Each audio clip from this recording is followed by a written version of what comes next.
लेकिन अब बात करते हैं 14वें CNBC आवाज़ रियल एस्टेट अवार्ड की, जिसमें इंडस्ट्री के अच्छे काम के लिए नवाजा गया है। इस इवेंट के चीफ गेस्ट थे वाणिज्य मंत्री पीयूष गोयल साहब।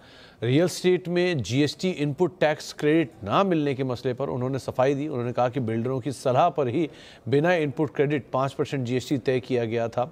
अगर अब इंडस्ट्री इसमें बदलाव चाहती है तो सरकार सुनने को तैयार भी है। गोपाल जी ने GST की बात की। ये मैं थोड़े समय के लिए वित्त विभाग देख रहा था, ये उस समय की कहानी है। तब दो पर्याय थे Gopal ji, 12% GST with input credit और 5% GST विद नो क्रेडिट। ये सरकार का प्रस्ताव नहीं था, मैं स्पष्ट कर दूं। ये आप ही के इंडस्ट्री क्रेडाई हो और क्या क्या संस्था है, नेरेडको हो, सब आपकी संस्थाओं ने सरकार पर बार बार ये इशू उठाया। 12% उपभोक्ता, गरीब, छोटा खरीदार पे सरकार 12% GST लेती है। अब ये नहीं बताया कि उसमें से 7% तो आप इनपुट क्रेडिट ले ही लेते हैं। पता नहीं पास ऑन करते थे कि नहीं करते थे, मुझे नहीं मालूम, मैं आप पे टिप्पणी कुछ नहीं कर रहा हूं। लेकिन ये आपका प्रस्ताव था कि 5% करो, और मैंने जितने लोग आए थे, नॉर्थ ब्लॉक में आए थे, उन सबको उस समय के रेवेन्यू सेक्रेटरी के साथ बिठाया था।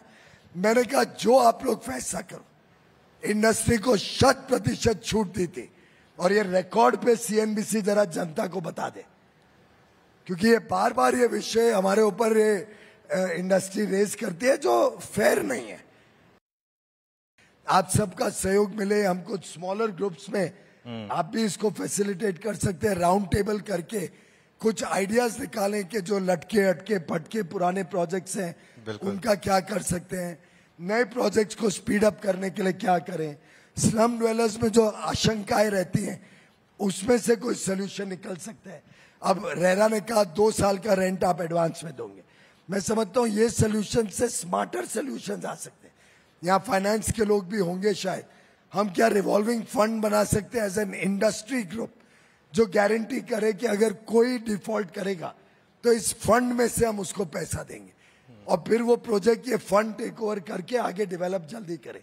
नहीं तो लोग मेरे क्षेत्र में भी 8-8 साल से बेघर है, रेंट भी नहीं मिल रहा है। सो कॉल्ड बिल्डर, अच्छे बिल्डर्स आज कहाँ भाग गए, मिलते ही नहीं है। तो ऐसी चीजों से अपनी इंडस्ट्री की बदनामी होती है। तो अगर हम मिलके काम करें तो अवश्य अच्छे स्मार्ट सॉल्यूशंस आ सकते हैं, जो आपके क्षेत्र, आपके सेक्टर को भी अच्छे होंगे और देश हित और जनहित में भी होंगे। तो आप पीयूष गोयल जी को सुन रहे थे, खास तौर से GST के मामले पर भी, और जो अटके हुए प्रोजेक्ट हैं उनको लेकर भी उनकी तरफ से आपने टिप्पणी को सुना। एक ब्रेक का वक्त हो गया, ब्रेक के बाद लौटेंगे और आशीष सर से बातचीत करेंगे एक सस्ते ऑप्शन को लेकर, छोटे से ब्रेक के उस पार।